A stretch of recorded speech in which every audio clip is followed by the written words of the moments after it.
Thank you for joining us for another edition of Conversations with Paul Brown, Winger, and Anderson. And we have somebody that was born here, I know for a fact, because I've been following this young lady for her entire life. Mary Catherine McClain is now a big wig in Greenville.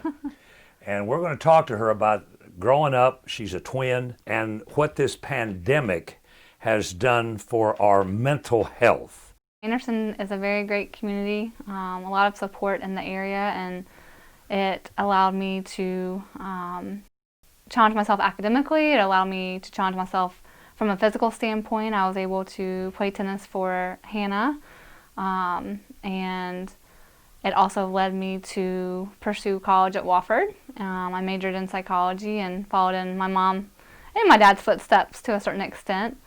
And from Wofford, I knew that I had a desire to help people, and I wanted to make a difference and impact within the college student population because I believe and see that age group to be so kind of fertile in that way and changeable. And after researching different programs, I was attracted to the Florida State Counseling Psychology and School Psychology combined program. And during that training, I developed an interest in supporting people with OCD and eating disorders and trauma, which ultimately led to completing a residency at Johns Hopkins and a fellowship at the University of Georgia before starting my own practice. And now you are Doctor of Psychology. And you started off in Macon, Georgia. I did. I I completed my fellowship at the University of Georgia in 2014 and started my practice in Macon, Georgia in 2015. Before we go on, tell me who your parents are. So my mom is Marlene McClain and my dad is Frankie McClain. My dad used to be a judge, and after he retired he became a lawyer in Anderson, and presently he is the city attorney for Anderson. My mom has worked a variety of different jobs. She's had a variety of different hats. She has worked for DSS, served on the parole board, has done group counseling, and she has also done a lot of community and leadership support in the city of Anderson. Your grandfather was who? The sheriff. He was the sheriff of Anderson for a very long time, and my mom's dad also served in the telephone line industry, so they both had big parts that also helped make our family name. Yeah, your dad helped start the rural telephone company that now serves southern Anderson and Abbeville County. Yes. So how do you go about finding Michael, the guy you end up marrying? I think this is a fascinating story. Yeah, great question. So I was actually doing my residency at Johns Hopkins in Baltimore. I had an amazing cohort at Johns Hopkins. There was 4 of us, and 3 of us were not married, no children. And we all 3 made a bet around New Year's that we would each create a profile for each other. And so had made a couple of contacts to one another, and because it was distance, there was no pressure to see each other physically because we were, over 500 miles apart. And the first opportunity to see each other was actually at a wedding I was in Columbia, South Carolina. And so he took a leap of faith and joined me at the wedding. First time you've seen him? First time I'd seen him. And not only did we meet for the first time at a wedding, he drove me to Anderson so that I could get back to the airport to go back to Baltimore. And he had family lunch with my mom and dad and brother and sister-in-law. First of all, it's just texting. Just texting, just messaging back and forth through email. You saw his profile? He winked at me. What does that mean? Match was the dating platform that we used. And there was options to wink at people, to wave at people, or to email the other person. And he chose to wink. What does that mean? It just means you click a button and then they get a notification that this person winked at you. And that means I'm somehow interested, or I find you cute, or what's the interpretation of the wink? Maybe all of the above. It's left for the individual user to determine. Okay. It kind of says that there's at least an interest, and I'm putting myself out there and being vulnerable to see if this other person would be willing to take it to another step or level in communicating. Probably emailed back and forth for 3 or 4 weeks, and then we set up a phone call date. Still haven't seen him? No, still have not seen him. He hadn't seen you. Just pictures. Or have you seen pictures? We had pictures. We had about 5 or 6 pictures each on Match. Okay. So he knew what you looked like to start with. You looked, okay, all right. And we had our profile, our background Okay. information. And then after we emailed back and forth, we talked on the phone for probably another 3 or 4 weeks. And then we started doing the Skype and FaceTime talking before we met each other in person about 3 months later. And eventually you all got married. We got married in Anderson.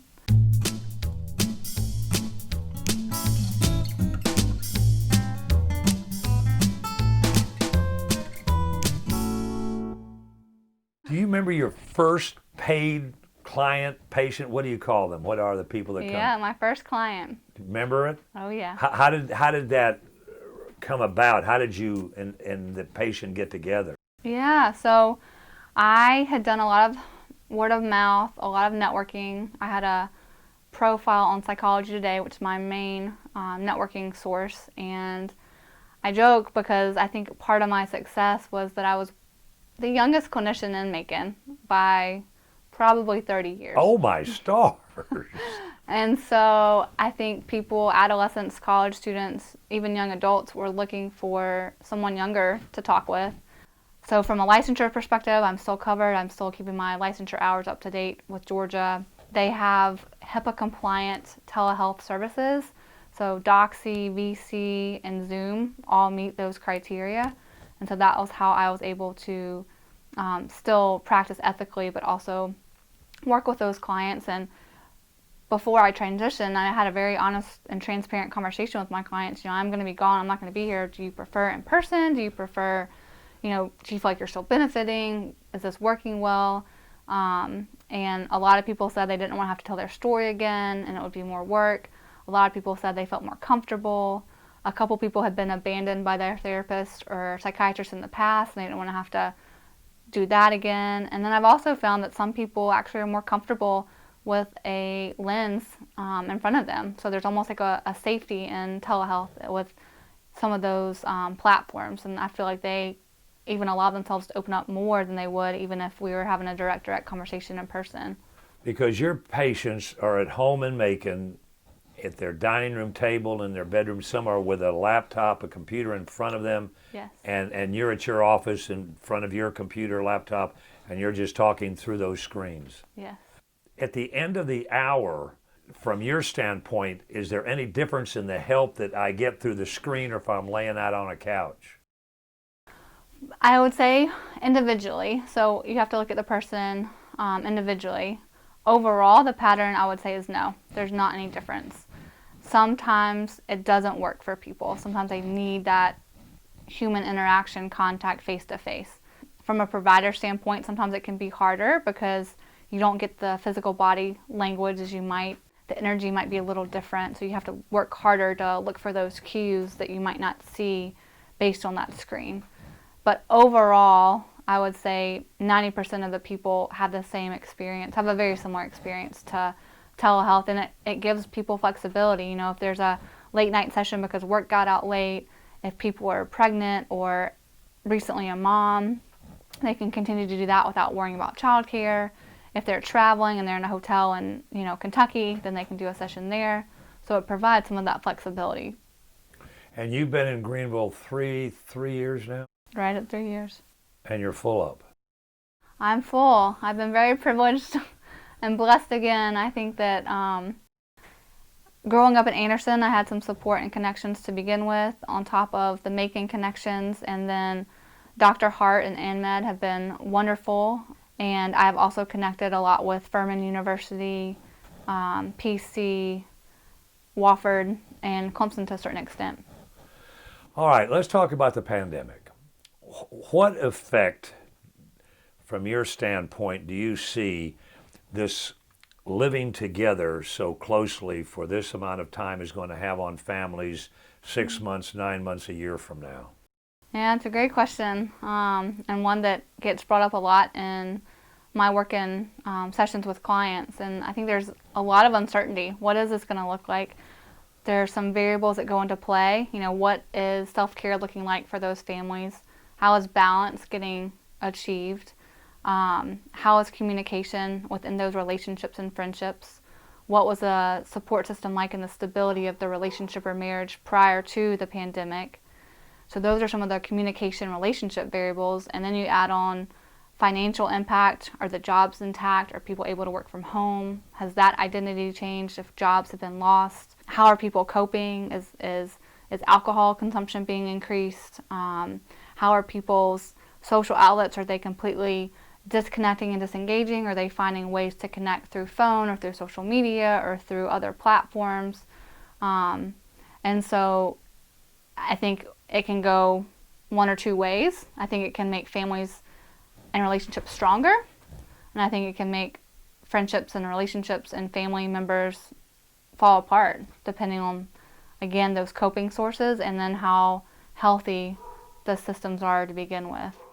When there's a level of uncertainty, people seek to control, and sometimes that ends up being, let me control my partner, my spouse, rather than dealing with the real core issue or struggle.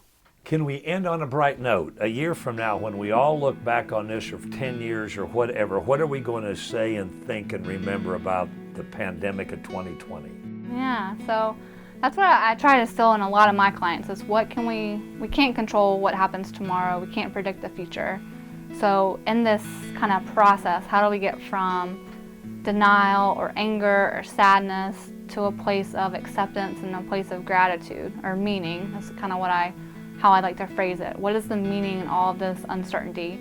And trying to find that meaning can look like slowing down. How many of us have complained about being too busy, overworked, too tired? Maybe this is the first time in your life where you've actually been encouraged to stay home. Don't take the kids to school. Don't have all these extra homework assignments. Don't have sport A, sport B, sport C, sport D. Don't pick up food in the drive-thru and we'll just tuck you in at 9 o'clock at night and we won't even see each other as a family. I think slowing down to celebrate the small moments, the simple things, sitting outside, looking at the sunlight or looking at the stars in the sky. Slowing down to connect with old friends or family members that have not been contacted because of being too busy in today's time. Finding the gratitude in health, finding the gratitude in what our bodies are capable of, finding the blessing and the gratitude in knowing that we don't have to have all the answers, to still be in the present moment, to find joy in what today brings, and to kind of help people get into that gratitude meaning mindset. I encourage everyone to kind of keep a gratitude journal. Every day write down 2 or 3 things that give you meaning or joy from today. Try really hard to keep your schedule, same routine, getting up, going to bed at the same time. How we sleep, how we nourish our bodies, how we move our bodies, all of those things are in our control to a certain extent. So use that as your anchor. Use that during this time of uncertainty to give your body what it needs and deserves to fight, because that's going to give you that resiliency. What a nice way to end. We are all proud of you. You know that, don't you? Thank you. Our guest has been Dr. Mary Catherine McClain, and she has a practice in Greenville. And we're glad that she was able to spend some time with us. And we want to thank each of you for tuning in and invite you to be back with us next week, same time, for our next edition of Conversations with Paul Brown. Until then, take care, everybody.